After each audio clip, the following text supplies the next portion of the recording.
James Bovard, our next speaker, is the author of Attention Deficit Disorder, Lost Rights, and 7 other books. He has written for the New York Times, the Wall Street Journal, Washington Post, Reader's Digest, and many other publications. The Wall Street Journal called Jim the roving inspector general of the modern state. His book, Terrorism and Tyranny, received the Lysander Spooner Award for Best Book on Liberty in 2003. At the Future of Freedom Foundation, we are proud of the fact that Jim serves as policy advisor for FFF and has been writing a regular monthly column in our journal, Freedom Daily, for some 15 years. The title of Jim's talk is Bush's War on Civil Liberties. Please welcome Jim Bovard. Thanks, I appreciate that. Thanks. I want to thank Bumper for his kind words and for inviting me to speak to this conference. Bumper's been a good influence on me. He's kept me from becoming too moderate. You know, it's great to see so many fine folks here. It's great to see so many folks came back from last year. It makes for a really wonderful audience here. But I was curious about one thing. I always try to get a sense of the audience. How many people here are guilty of treason? Yeah. That's about the same count that I estimated. And how many people here are on the terrorist watch list? Okay, Sheldon, you're on the list. You know, you should have raised your hand. Yeah, that's actually about the right number. I had lunch yesterday with Mike Chertoff, Homeland Security Secretary, and I managed to have I gave him a list of the attendees, and Mike ran through the computer, and he said, yeah, about 68% were actually on the list. Well, but you know, actually, what Chertoff said, he said 68% are on the list so far. And the fact that they came to this conference, you know, that's, I think that may be added to their permanent record. So, you know, it's interesting on this notion of treason. It was on December 6, 2001, Attorney General John Ashcroft told the U.S. Congress that to those who scare peace-loving people with phantoms of lost liberties, your tactics only aid terrorists, for they erode our national unity and give ammunition to America's enemies.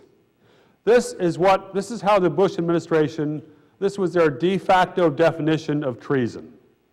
People who talked about the phantoms of lost liberty.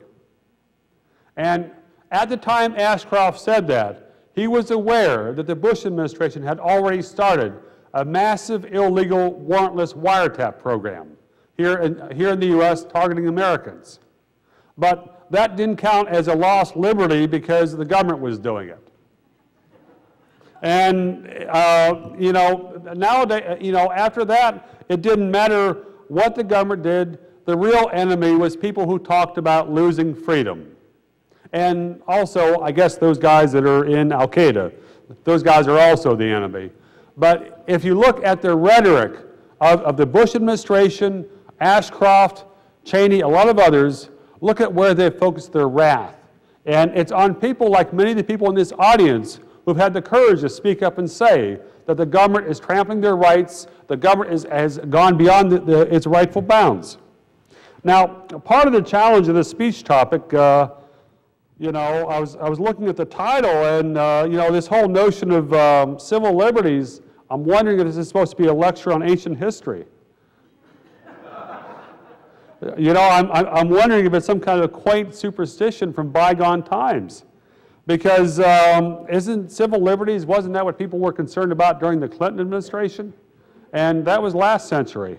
And besides, he was guilty about the interns. So, you know, it's fascinating to see how far things have gone to hell in a handbasket on the freedom front. There are folks I've talked to in the audience who was a gentleman from Wisconsin. I spoke there 3 years ago, and it's interesting, even in the past 3 years, how much worse things have become. There was an Associated Press report a few weeks ago that said that for at least 16 months after 9/11, the Bush administration believed that the Constitution's protection against unreasonable searches and seizures on U.S. soil did not apply against its efforts to protect against terrorism. So basically, anything that was involved with terrorism was exempt from the Constitution. And this is what the Bush administration did at the same time that they were very vigorously attacking anyone who said the government was breaking the law or violating liberty. So some of the examples on surveillance. You'll probably hear more about this later on the weekend, but since 2001, the FBI has sent out hundreds of thousands of national security letters. And these are basically warrantless demands. A person can receive the letter and they are instantly gagged. They are prohibited from, they were prohibited from even telling their lawyer. And if a person discloses that they received one of these letters, they can be sent to prison for several years. And hundreds of thousands of these letters were sent out, and the FBI often lied when they sent them out. They would claim there was an investigation, there wasn't. The Inspector General looked into this, found pervasive FBI perjury on this. But there weren't any crimes, because they were federal agents. Perjury is something that private citizens do. The warrantless wiretaps. Back in the summer of 2003, John Ashcroft campaigned across the nation in a Patriot Act salvation tour. I mean, there'd been a lot of beating up in the Patriot Act. John Ashcroft was, went all around the country. It turned out most of his audiences were closed, and often it was simply local police. And in many cases, the press was not allowed to ask any questions. But this is how the Bush administration tried to save the honor of the Patriot Act. Another huge element, the warrantless roundup of email. My impression from what I've read, the bits and pieces on places like Wired.com and others, the feds apparently feel they don't need any warrant to round up U.S. to foreign email or email that comes in from abroad. That this is automatically in some type of suspect category. So, and the information that they're storing, like this, and on another thing, calling data records. Congress in 1986 passed a law that prohibited the telephone companies from giving calling data records in general to the government without a warrant or without a subpoena. What's happened since 9/11 is that Verizon, a lot of other companies have simply kept records of all the incoming and outgoing phone calls made and received by American citizens. And they have turned these records over to the government. And so you've got federal records of the phone activity of tens of millions of Americans, most of whom are not members of Al-Qaeda. But it didn't matter. I mean, the government did not even need a whiff of suspicion. But this is another huge step that the government did towards erecting a system of total information awareness.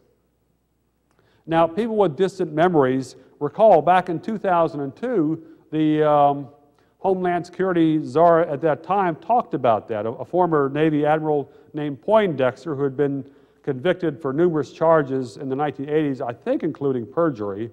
I'm not sure he was convicted on perjury, maybe obstruction of justice. They were overturned on appeal, or they were pardoned by Bush or whatever. Bush won. But he was put in charge of building up this massive surveillance system. But after the term total information awareness got out, there was a backlash. People were horrified, Congress was indignant, and so what the Bush administration did was fire that guy and change the name of the surveillance system.